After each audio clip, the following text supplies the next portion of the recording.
শরীয়তপুর এবং অন্য অন্য জেলার ঐতিহ্যবাহী জনপ্রিয় একটি খাবার হচ্ছে কাজির ভাত, যেটার নাম শুনলেই আসলে মানে জিভে জল চলে আসে, এরকম একটা ব্যাপার। সো আমার তো অনেক বেশি পছন্দ। সেদিন আমার আম্মু কাজির ভাত রান্না করেছিল, আর আম্মুর হাতের ভর্তা ভাত এত বেশি মজা হয়। ভর্তা তো আসলে সবারই পছন্দ, কিন্তু কাজির ভাতটা কিন্তু অনেকেই পছন্দ করে না, অনেকের কাছে একটা গন্ধ লাগে, আর যারা পছন্দ করে তাদের কাছে একটা সুঘ্রাণ মনে হয়।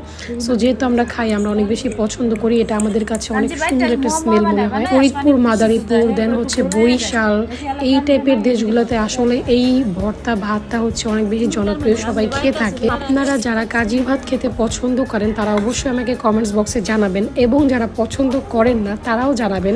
এবং পাটায় বাটা ভর্তা কি যে মজা, এটা আসলে মাখালাদের হাতের জাদু। আর হ্যাঁ, এটা দিয়ে কিন্তু অনেকে জাউ ভাতও রান্না করে, মানে এটা একটা খিচুড়ির মতো করে, এটা অনেক বেশি মজা লাগে। এটা কাজির পানি দিয়ে করা হয়। সো